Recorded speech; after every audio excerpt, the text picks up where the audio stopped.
You can tell shit got real. I'm wearing my Happy Gothmas hat.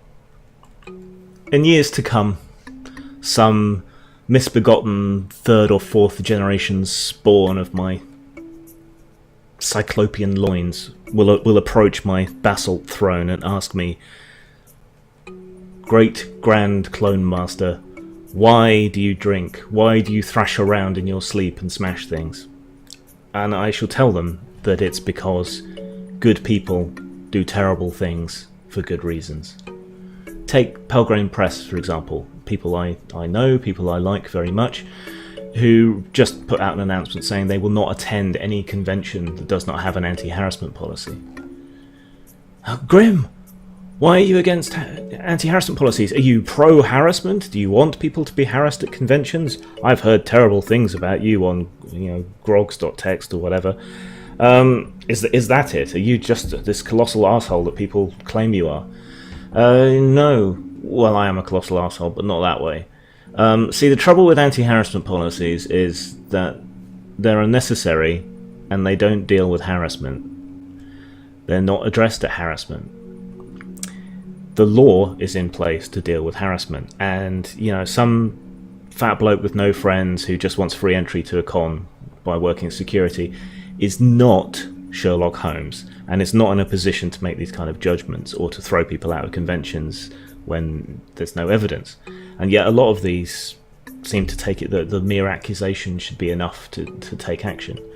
That's not good enough. That's dangerous, in fact, potentially very costly, very abusable, so I don't approve of that at all. This kind of behaviour you can deal with so long as it's visible and evidenced, and that's the only way you can deal with it. And you can do that without putting these, by the letter policies in place. And if something serious happens, then you bring in the law, you call the plod. But the real issue for me is that these policies are used as Trojan horses. They bring in all kinds of censorship and controls.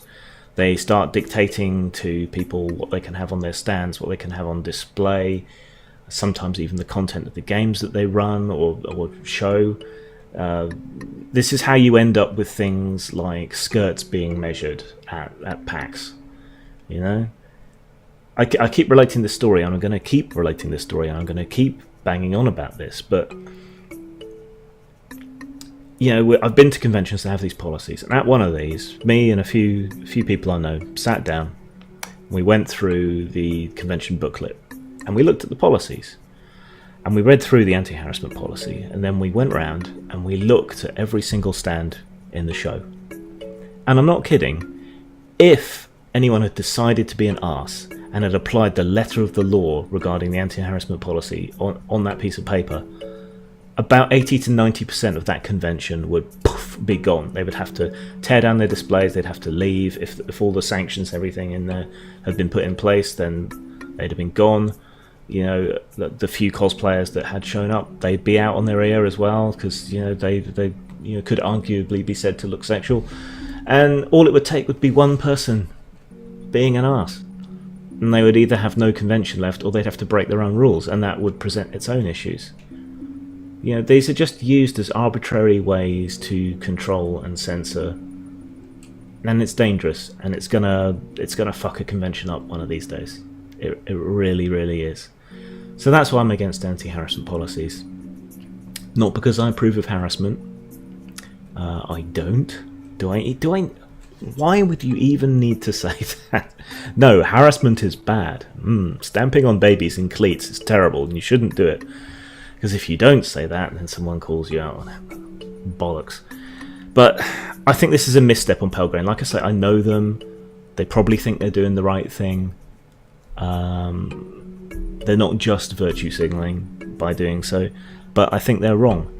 And I think conventions that bring in these policies are wrong, and I think they're dangerous. You only have to look at Violet Blue's experience at a tech conference using the same template that they reference in their article. The Geek Feminism Wiki one, to see the problems.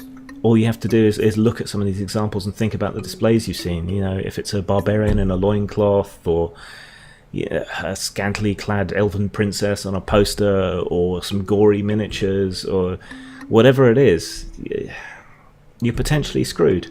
And that's an extra danger to people who go and display on these stands where margins are already slim. You know, do I go all the way to this convention with all this stock, set it all up, only to have to tear it down and be thrown out because there's a nipple on page 36 of the Dungeon Master's Guide in my series, or whatever? It's just a bad idea. It's unnecessary. It's shit. There's ways of dealing with this without codifying it. And it just opens you up to all kinds of problems. I'm sick of it. And that's why I drink. Zang.